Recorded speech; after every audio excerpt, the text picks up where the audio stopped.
Ini adalah kota kuno yang dikenal sebagai kota berdinding dengan sejarah panjang lebih dari 2.700 tahun dan masih mempertahankan lokasi dan arsitektur autentiknya utuh. Dinding kuno yang mengelilingi kota ini melindungi rumah tradisional, halaman dalam, serta jalan-jalan berliku di tengah pemukiman kuno. Kota ini masih terjaga dengan baik hingga hari ini dan menandai wilayah yang berkembang dan makmur selama dinasti Ming dan dinasti Raja Yao.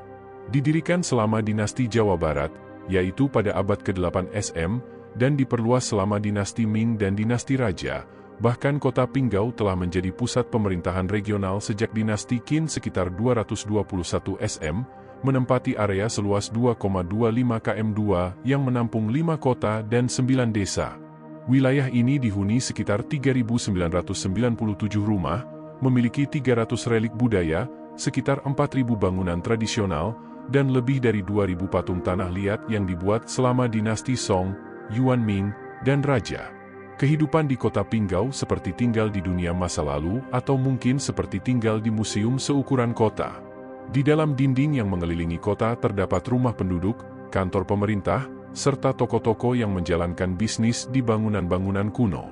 Kota Pinggau masih mempertahankan keanggunannya sebagai kota penting yang mengendalikan keuangan dan ekonomi di Cina, menjadi tonggak sejarah penting bagi Cina karena kota ini memiliki bank pertama yang merupakan jantung dari aliran darah keuangan nasional Cina selama dinasti Raja. Pada waktu itu bank-bank ini memiliki lebih dari 30 cabang di seluruh Cina. Bahkan kota ini memperluas bisnisnya ke Jepang, Singapura, dan Rusia pada tahun 1940-an.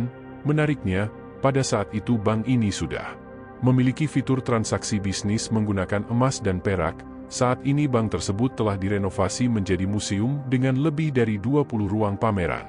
Di 3 halamannya terdapat meja-meja lama, buku-buku catatan akun mata uang, sistem operasional bank, serta demonstrasi cara kerja yang ditampilkan kepada turis yang ingin belajar bagaimana sistem perbankan Cina bekerja di masa lampau. Pinggau dikelilingi oleh dinding sepanjang 6 km dan tinggi 12 meter. Dinding ini menjadi alasan mengapa kota Pinggau disebut sebagai kota dinding.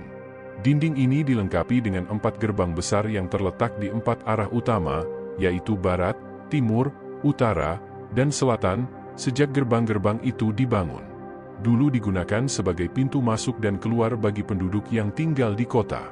Pada awal dinasti Ming, mereka membangun tembok kota untuk membela diri dari gangguan asing.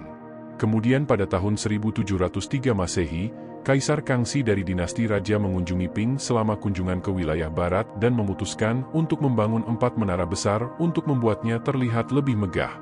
Ada 3.000 benteng dan 72 menara pengawas di tembok pinjam yang dikatakan mewakili 3.000 murid Konghucu serta 72 santo-santonya. Menara ini, yang menyerupai wajah kuda, dapat dengan jelas melihat sudut-sudut di luar dinding kota yang tidak terawasi. Dengan demikian meningkatkan kemampuan pertahanan seluruh dinding kota dan membuatnya sulit bagi musuh untuk menyerang dinding ini. Ini juga dilengkapi dengan fasilitas pertahanan lengkap seperti parit dengan lebar dan kedalaman 4 meter yang mengelilingi bagian luar dinding. Yang dimaksud sebagai bagian dari garis pertahanan adalah desain yang sangat cerdik yang juga melambangkan kecerdasan orang-orang yang tinggal di masa lalu. Meskipun sudah melewati puluhan generasi, kota ini tidak pernah berubah dan tetap dalam bentuk aslinya.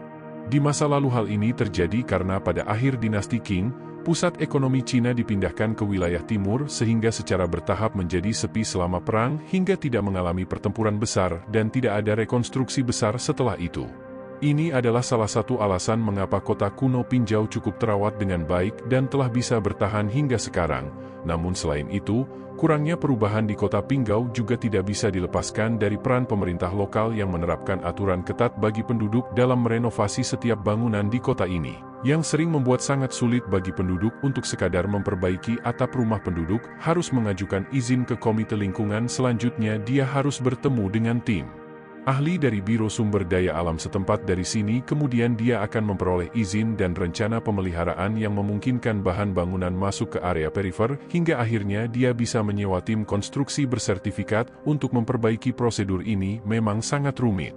Namun, metode ini berhasil dalam mempertahankan bangunan-bangunan di kota Pinggau sesuai dengan kondisi di masa lalu.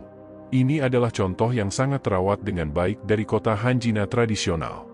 Kota ini dikenal sebagai salah satu dari 4 kota kuno yang terawat dengan baik di negara ini. Kota Qingyao, Cina ditambahkan ke daftar warisan dunia UNESCO pada 31 Desember 1997.